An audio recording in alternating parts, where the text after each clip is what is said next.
तू भेटेशी नव्याने या मालिकेचा आजचा म्हणजे 11 नोव्हेंबरचा रिव्ह्यू तुम्ही ऐकत आहात प्रेक्षकांनो. तर शनिवारी आपण बघितलं होतं की अभिमन्यू सरांनी गौरीच्या माहेरच्यांसाठी फ्रीज आणलाय आणि त्या काकूने तिच्या आईला खोटं सांगितलंय आणि आता गौरीने येऊन सांगितलं की हा फ्रीज अभिमन्यू सरांनी आणलाय.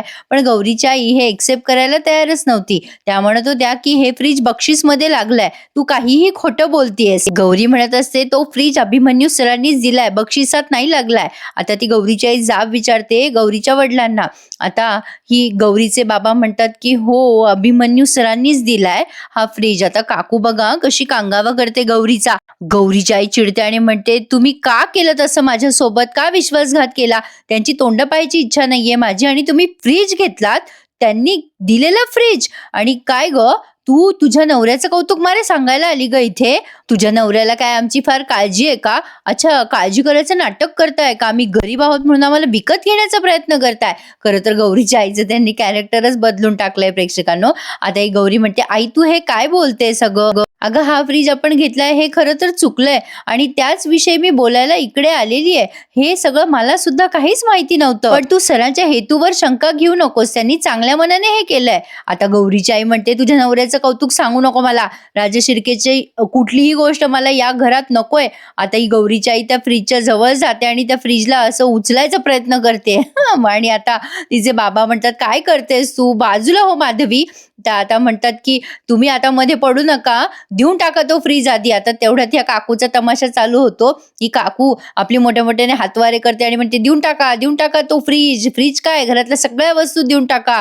तुमच्या या अशा वागण्यामुळे ना आतापर्यंत लक्ष्मी टिकली नाही या घरामध्ये. या घरात प्रत्येकाला स्वतःचे इगो महत्वाचे आहेत. आयुष्यभर फक्त तेवढे इगो जपत बसा तुम्ही. तुमच्या इगो पुढे त्या लक्ष्मीला मान झुकवावी लागते. म्हणून हे असं दरिद्री आणि तुमच्यामुळे असं दरिद्री आयुष्य जगावं लागतंय मला. काय दिलं वहिनी तुम्ही, सांगा ना सांगा, त्यापेक्षा मारून टाका मला. आता किती कांगावा केलाय या काकूने. सुखाचे 2 घास पोटात जात नाही तोवर खुट्ट होतं, असं मन मारून जगापेक्षा मेलेलं बरं. मारून टाका मला, मारून टाका. आता गौरी म्हणते काकू शांत हो. गौरीची काकू आता गौरीलाच बोलते आणि म्हणते चांगलंय हा तुमचं, आधी भेटवस्तू द्यायच्या आणि मग तोंडावाटे काढून दाखवायचं. गौरी म्हणते हे बघ सरांना काही बोलू नको, त्यांना माहिती पण नाहीये मी इथे आली आहे ते. आणि त्यांनी आपल्या घरासाठी फ्रीज घेतलं हे सुद्धा त्यांनी मला कळू सुद्धा दिलं नव्हतं. मग आता ती काकू म्हणते मग कशाला आलीस ग इकडे, बोल ना काय पाहिजे तुला आता? तुझ्या सासरकडनं आम्ही कुठलीही वस्तू घ्यायची नाही इतकंच ना? काकू म्हणते की माझं मंगळसूत्र विकते आणि देऊन टाकते फ्रीजचे पैसे, हे घे. आता ते मंगळसूत्र काढायला लागते ती, तेव्हा ही गौरी म्हणते अगं काकू शांत हो ना ग, मला एवढंच म्हणायचंय की मला तुमच्या कोणाच्याही स्वाभिमानाला धक्का लागू द्यायचा नाहीये. पण आपल्याला जर एखाद्या गोष्टीची गरज आहे हे समोरच्यापर्यंत पोहोचलं तर ते 100% आपल्याला मदत केल्याशिवाय राहणार नाही. काकू तुम्हाला कुठलीही गोष्ट हवी असेल ना तर मला सांगा, मी ती गोष्ट देईल तुम्हाला, मी प्रयत्न करेल पुरवण्याचा. मी हात जोडते, आपल्या परिस्थितीचं प्रदर्शन करू नकोस का? एवढं बोलून ही गौरी आता निघून जाते. पण आता बघा प्रेक्षकांनो, गौरी गेल्यानंतर तिची आई पुन्हा खूप बोलते गौरीच्या बाबाला. बघितलं ना, हेच दिवस बघायचे होते आपल्याला. तुम्ही राजे शिर्केचे मिंदे झालात, जावायकडनं भीक घ्यायला काहीच वाटलं नाही का तुम्हाला? अरे देवा, एका गैरसमजामुळे इतका सगळा तमाशा झालाय प्रेक्षकांनो, पाहिलं ना? पण आता अजून गौरीचे काही विचारीचे सासूरवास सहन म्हणजे संपायला काही तयार नाहीये. रागिणी त्या अर्पिताला सांगत असते अगं अर्पिता, 30,000 रुपयाचा फ्रीज दिलाय अभिमन्यूने तिच्या घरच्यांना, तू स्वस्तात सोडणार आहेस का तिला? आता ही अर्पिता म्हणते काय स्वस्तात आणि काय महागात, माझ्या दादाचे पैसे जायचे ते गेलेच त्या तिच्या बाहेरच्या लोकांवर. पण रागिणी म्हणते तू या घरची करती स्त्री आहेस ना, तू असं कसं सोडशील ग तिला? मग आता तू वसूल कर ना पैसे तिच्याकडनं. मग आता अर्पिता म्हणते काहीतरीच काय बोलतेस रागिणी, ती कुठून पैसे देणार आहे? तिच्या खिशात पैसे असते तर तिने दादाला गाठलं असतं का? आता रागिणी म्हणते अगं अर्पिता, मी काय म्हणते, अगं आजकालच्या जमान्यात असं साधं सरळ नाही राहू, असं जरा शेरात सव्वा शेर व्हावं लागतं. तू ते पैसे तुझ्या पद्धतीने वसूल करून घे, कळलं का तुला? आता हिचं माइंड फ्रेश करून टाकलंय तिने मुद्दाम. अर्पिता म्हणते कळलं मला, आता मी बरोबर ते पैसे वसूल करून घेते. अशी धुणी भांडी करायला लावते ना त्या गौरीला, ती या घरची मालकीन बनायची स्वप्न सुद्धा विसरून जाईल. असं बोलून आता अर्पिता तिथून निघून जाते. अर्पिता गेल्यानंतर रागिणी म्हणत असते बोलता पोपट आहे ग माझा, हिला असंच बोलतं ठेवलं पाहिजे, असं म्हणून हसायला लागते. पण गौरीच्या आईने मात्र भयंकर तमाशा लावलाय. घरातले भांडे बिंडे आपटतायत त्या आणि म्हणतायत का खोटं बोललात माझ्याशी, हा फ्रीज तर मी आता फेकूनच देते बाहेर. आता ते गौरीचे वडील हातापाया पडतात, अगं नको ग धिंगाणा करू, अगं शांत हो ग माधवी, अगं चुकलं चुकलं माझं. आता त्या म्हणतात, का असं बोललात तुम्ही? माझा स्वाभिमान मी बाजूला ठेवलाय तुमच्यामुळे. का असं केलं तुम्ही? का माझ्याशी खोटं बोललात? या घरामध्ये मी वाटेल तितक्या खस्ता सहन केल्या, ते केवळ तुमच्यासाठी. तुम्ही माझ्याकडून आहात हे मला नेहमी कायम माहिती असायचं, पण आज तुम्हीच बदललात. एक गोष्ट लक्षात ठेवा, मी त्या राजशिर्केंना कधीही माफ करणार नाहीये. पण तुम्ही हे सगळं का केलं? गौरीचे बाबा म्हणतात, अगं असं काय करतेस माधवी? अगं मला असं वाटलं की ते गौरीला काही बोलतील, म्हणून मला वाटलं की त्यांनी दिलेली भेटवस्तू ठेवून घ्यावी. आता त्या चिडतात आणि म्हणतात, पण तुम्ही माझ्याशी खोटं बोलायला नको होतं. मी त्या अभिमन्यू राजशिर्केला कधीही माफ करणार नाहीये. तुम्ही फसवणूक केली आहेत माझी. गौरीचे बाबा बिचारे म्हणत असतात सारखे, मला माफ कर ग माधवी, माफ कर ग माधवी. तर आता इकडे बघा प्रेक्षकांनो, गौरी घरी आलेली असते दमून भागून. अर्पिता तिच्या समोर खूप मोठं धुणं फेकते, म्हणजे कपडे फेकते ते, आणि म्हणते हे कपडे धुवून काढ. गौरी म्हणते, अहो अर्पिता ताई, हे कपडे तर मी कालच मशीनमधनं काढले. खरं तर अर्पिताचा अवतार बघून गौरीला जरा नवीनच विचित्रच वाटतंय. अर्पिता तिला म्हणते, ए उगाच शहाणपणा करू नकोस, का कशासाठी उलट प्रश्न विचारू नकोस मला. नोकरांनी दिलेली कामं फक्त चुपचाप करायची असतात. गौरी अर्पिताकडे बघतच राहते ती असं बोलते तेव्हा. अर्पिता म्हणते, बघतेस काय ग माझ्याकडे डोळे फाडून? अगं हीच ओळख घेऊन आली होतीस ना तू आमच्या घरामध्ये. आमच्या दादाला तुझ्या जाळ्यामध्ये ओढायला नोकर बनूनच आली होतीस ना आमच्या घरामध्ये. गौरी आता शांतपणे म्हणते, ठीक आहे अर्पिता ताई, जर मी या घरातली सगळी कामं केल्यानंतर तुमचा माझ्यावरचा राग शांत होणार असेल ना, तर मी हे करायला तयार आहे. तुम्ही जर मला माफ करणार असाल घरातली कामं करून, तर मी तेही करायला तयार आहे. अर्पिता आता तिच्याकडे रागाने बघते आणि म्हणते, गौरी मी तुला कधीही माफ करणार नाहीये. तू माझ्या दादाशी लग्न चुकून नाही तर जाणून बुजून प्लॅन करून केलंयस. या सगळ्या कामाचा तुला पगारही मिळाला असता. माझ्या दादानी तुझ्या घरच्यांवर जी पैशाची उधळपट्टी केली आहे ना, ती तुला परतफेड करायची आहे. धुवून टाकते सगळे कपडे, असं म्हणून अर्पिता निघून जाते. अरे देवा, अर्पिता एवढी कशी काय भोळी दाखवली हो प्रेक्षकांनो. बिचाऱ्या गौरीचा अवघड आहे. आता देवावरच काय तो विश्वास आहे बिचारीला. आता तिथे असलेल्या त्या गणपतीच्या मूर्तीकडे बघून गौरी त्या मूर्तीशी बोलत असते, देवा मी या घरात आली आहे हे कोणालाच नाही आवडलंय का? ना सरांना ना अर्पिता ताईंना. प्लीज माझ्या आजूबाजूच्या लोकांना नकोशी होईल असं मला वाटू देऊ नको रे देवा. असं मला खरंच कधी वाटलं नव्हतं असं होईल.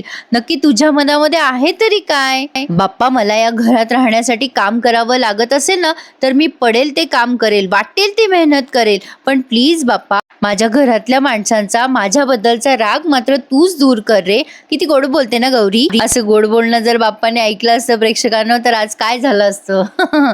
असो, तर आता ही गौरी कपडे सगळे गेली बिचारी धुणं धुवायला. आता रात्रीच्या वेळेला सुद्धा किती मोठे भांडे पडलेत ते. बापरे, सगळं काम करायला हिलाच लावलंय अर्पिताना. आता तिथे येते अर्पिता, पाणी वगैरे पिते आणि गौरीला म्हणते, हे आजच्या पुरतं नाहीये, आजपासून हे सगळं तुलाच करायचंय. एक एक ग्लास हा पण स्वच्छ धुवून ठेव. गौरीशी बोलायलाही कोणी राहिलं नाहीये. आता गौरी अर्पिता गेल्यानंतर त्या भांड्यांशी बोलते, खरकट्या भांड्यांशी, आणि म्हणते, तुम्ही बघू नका माझ्याकडे, चॅलेंज करू नका मला, आता कसं कसं घासणार आहे मी तुम्हाला. हे भारी बोलली हा गौरी, म्हणजे जरा भांडे घाबरतील गौरीला. आता गौरी ते भांडे घासत असते तेव्हा अभिमन्यू सर येतात मस्तपैकी, आणि गौरीला म्हणतात, याच्यात म्हणजे मिठाई आहे, हे इथे ठेवू का फ्रीजमध्ये ठेवू? आता गौरी म्हणते, असू देत तिथे, मी ठेवेल नंतर. आता ती भांडे घासता घासताच बोलते, आणि आता त्यांना वाढून देण्यासाठी तिने हात धुतलेत. आता अभिमन्यू सर म्हणतात, बापरे एवढी सगळी भांडी, आज फारच भांडी पडली आहे. मग गौरी म्हणते, खूप कुठे आहेत, एवढीच भांडी रोज असतात. आता अभिमन्यू सर काहीच बोलत नाही, हात पुसत पुसत बसलेत ते टेबलावर. आता गौरी म्हणते, किती पोळी देऊ तुम्हाला? अभिमन्यू सर खुणवतात, एकच पोळी दे. गौरीला ते विचारतात, तुझं जेवण झालं का? गौरी म्हणते, काहीच बोलत नाही. तेव्हा अभिमन्यू सर म्हणतात, थांब जरा जेवायला बस. गौरी म्हणते, नाही नकोय मला. मग अभिमन्यू सर म्हणतात, बस म्हणलं ना. मग आता गौरी म्हणत असते, खाईल ना मी नंतर, पण सर म्हणतात, बस म्हणलं ना की बस. मग आता गौरी सुद्धा तिथे बसते सरांसोबत जेवायला. म्हणजे आधी ती ताट वाढून घेत असते तिचं. तेव्हा सर म्हणतात, कोणी काही बोललंय का तुला? तू सांगणार आहेस का बाकीच्यांना उठवू? गौरी म्हणते, नाही नाही, बाकीच्यांना उठवू नका प्लीज, त्यांचा काहीही संबंध नाहीये, तू बस बरं. अभिमन्यू सर म्हणतात, तू बस आधी आणि बोल माझ्याशी, काय झालंय? मग आता गौरी त्यांच्याजवळ बसते आणि मग त्यांना म्हणते, तुम्हीच म्हणता ना सर, आपल्या नवरा बायकोच्या नात्याला अर्थ नाहीये, कॉलेजमध्ये आपण काही सांगितलं नाहीये, कोणाला कळूही द्यायचं नाहीये, मग माझ्या घरच्यांसाठी एवढ्या महागड्या वस्तू तुम्ही का पाठवतायत? अभिमन्यू सर म्हणतात ह्या दोन्ही गोष्टी वेगळ्या आहेत.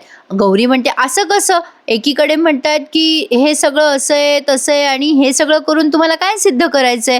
अभिमन्यू सर म्हणतात की अगं काय सिद्ध करणार आहे मी? गौरी म्हणते थोडे थोडे करून मी तुम्हाला फ्रीजचे पैसे देणार आहे. आता अभिमन्यू सर म्हणतात त्याची गरज नाहीये. गौरी म्हणते पण मला आहे ना गरज, मी तुम्हाला ते पैसे थोडे थोडे करून फेडणार आहे. सर तिला म्हणतात काय बोलतेस गौरी, काही गरज नाहीये पैशाची. गौरी म्हणते तुम्ही जर पैसे नाही घेतले ना तर मी कॉलेजमध्ये आपल्या नात्याबद्दल सांगून देईल. अभिमन्यू सर तिच्याकडे रागाने बघतात आणि म्हणतात धमकी देतेस का तू मला? गौरी म्हणते हो तसं समजा हवं तर. अभिमन्यू सर म्हणतात ठीक आहे तर मग दे. मग गौरी म्हणते दिली ना मी आता तुम्हाला धमकी.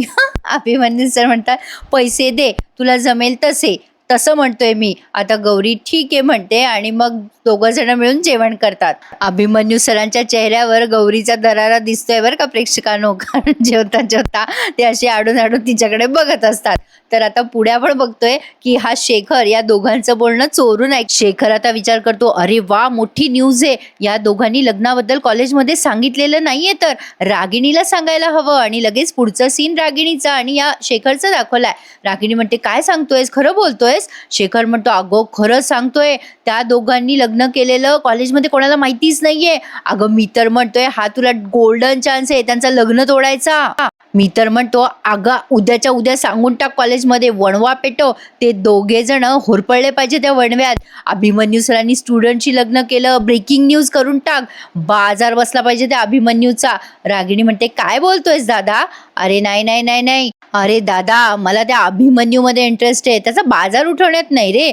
आत्ता तर हुकमाचं एका हातात आलंय आपल्या, तो हुकमाचा एका कसा वापरायचा, कधी वापरायचा हे विचार करून करावं लागणार आहे. होऊ दे जरा प्रकरण तापू दे, सगळ्या बाजूनी नाकाबंदी होऊ दे, मग ही रागिणी वार करेल. असा वार करेल ना की डायरेक्ट एक घाव आणि दोन तुकडे करून टाकेल. शेखरला काही समजेना नेमकं रागिणीला म्हणायचंय काय. आता इकडे बघा प्रेक्षकांनो, ही अनु आली होती घरी, तुम्ही बघितलं असेल मागच्या एपिसोडमध्ये. त्यामुळे त्यांना कळलंय की अभिमन्यू सरांचं लग्न झालंय, म्हणून कौतुकाने सगळ्यांनी बोर्ड लावलाय असा बाहेरच अभिमन्यू सरांना अभिनंदन करण्याचा. आणि मग मात्र तिथे गौरी मॅडम पोहोचतात आणि तो बोर्ड बघून टेन्शन आलंय आता गौरीला. पण अजून कोणाला माहिती नाहीये बरं का प्रेक्षकांनो की गौरीचं आणि अभिमन्यू सरांचं लग्न झालंय म्हणून. तर आता बघा असा बोर्ड लिहिलेला आहे की लग्नाबद्दल हार्दिक शुभेच्छा अभिमन्यू सर. तेवढ्यात आता गौरी तिथे ते बोर्ड बघतेच, पण अभिमन्यू सरही आलेत आणि सगळे पोरं आता सरांना कॉंग्रॅच्युलेशन करायसाठी पुढे आलेत. अनु म्हणते सर तुम्ही तर छुपे रुस्तम निघालात. सर म्हणतात काय बोलताय तुम्ही, कशाबद्दल छुपे रुस्तम आणि काय? आता ही गौरी तिथे समोरच उभी असते आणि ती बाजूला सरकते त्या बोर्डच्या आणि अभिमन्यू सरांनी ती पाटी वाचली आहे. आता अभिमन्यू सर चिडलेत पुन्हा एकदा, पण त्यांना असं वाटतं की हे सगळं प्रकरण रागिणीने सांगितलंय कॉलेजमध्ये, पण रागिणीने हे काहीही सांगितलेलं नाहीये. आता बघा प्रेक्षकांनो, ते चिडतात आणि आता डायरेक्ट स्टाफ रूम मध्ये जाऊन रागिणीवर ओरडतात. रागिणी तिथेच बसलेली असते स्टाफ रूम मध्ये. सर म्हणतात रागिणी काय गरज होती ग तुला आगाऊपणा करायची? रागिणी म्हणते काय झालं अभि? अभिमन्यू सर म्हणतात साळसूतपणाचा आव आणतेस आणि मलाच विचारतेस काय झालं म्हणून? रागिणी म्हणते अरे काय झालंय चिडायला, सांगशील का?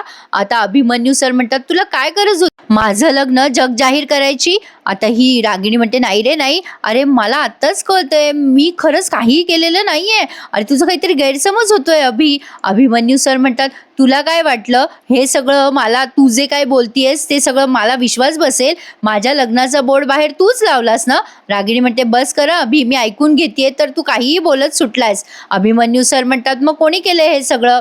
रागिणी म्हणते मी काहीही केलेलं नाहीये. अभिमन्यू सर म्हणतात तू सोडून आपल्या कॉलेजमध्ये कोणालाच माहिती नाहीये माझ्या लग्नाबद्दल, तूच केलेलं असणार आहे. आता या दोघांमध्ये वाद वाढत असतात. रागिणी म्हणत असते मी नाही केलं, अभिमन्यू सर म्हणत असते तूच केलं. एवढ्यात ती गौरी येते तिथे आणि म्हणते मी केलंय सगळं हे. गौरी सांगते सर त्या दिवशी परवानं काही स्टुडंट आले होते कॉलेजमधले घरी आणि तुम्ही काळजी करू नका, माझा चेहरा झाकलेला होता, त्यांनी मला बघितलं नाहीये, पण आभाने सांगून टाकलं की ही माझी मामी आहे म्हणून. सर आता चिडतात आणि तिथून निघून जातात. पण आता बघा प्रेक्षकांनो, ही गौरी त्या रागिणी मॅडमला म्हणते सॉरी रागिणी मॅडम, उगाच सर तुमच्यावर चिडले माझ्यामुळे.